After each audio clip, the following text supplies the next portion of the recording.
The Disappearance of the Sodder Children. Christmas Eve, 1945. A quiet home in Fayetteville. And 5 children who were never seen again. The fire. George and Jenny Sodder lived in a 2-story house with their 10 children. That Christmas Eve, after opening gifts, most of the family went to bed.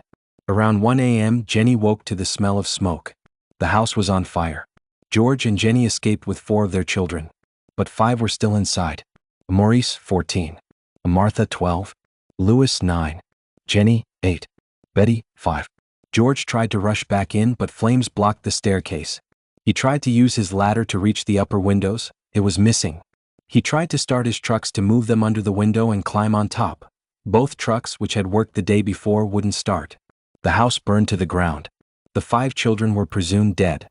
But then things got strange. No bodies. When officials sifted through the ashes, they found no human remains. Not even bone fragments. A coroner ruled the cause accidental, suggesting the fire burned hot enough to completely cremate the bodies. But experts later pointed out something unsettling. House fires typically do not burn hot enough or long enough to completely destroy human bones, especially not 5 bodies. Even household appliances were still identifiable in the rubble. So where were the children? The strange warnings. In the months before the fire, George Sodder had received threats. He was an outspoken critic of Benito Mussolini, which had angered some members of the local Italian immigrant community. A stranger once told George, "Your house is going up in smoke, and your children are going to be destroyed." Another man tried to sell him insurance and became angry when George refused, allegedly saying the house would burn down. On the night of the fire, a neighbor claimed to see a man throwing something at the house before the flames erupted. Jenny later found a small hard object in the yard that looked like a homemade bomb component. The phone call.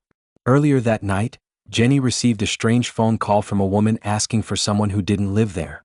She heard laughter and glasses clinking in the background before the call ended.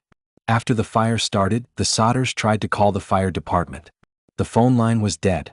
It turned out the line had been cut, not burned. The billboard.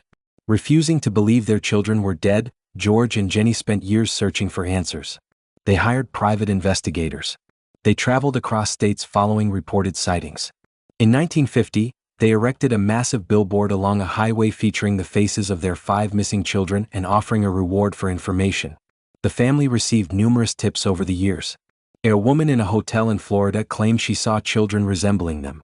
A letter arrived decades later with a photo of a man in his 20s who resembled Louis, one of the boys. The letter said, "I love brother Frankie. Illo boys. A 90132 or 35. The postmark was from Kentucky. No return address. The Sodders believed their children had been kidnapped the night of the fire. The final years. George and Jenny never stopped believing their children survived. Jenny wore black for the rest of her life. George died in 1969. Jenny died in 1989. The billboard stayed up for decades. The case was never officially solved. Why it's still haunting. No confirmed remains were ever found. The phone line was cut.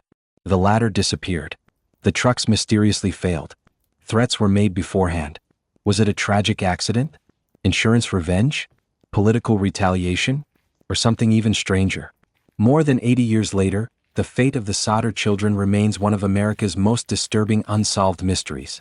And on some Christmas nights in West Virginia, people still talk about the 5 children who may have walked out of the flames and vanished into the dark. Thanks for listening to After Hours Mysteries. Until next time.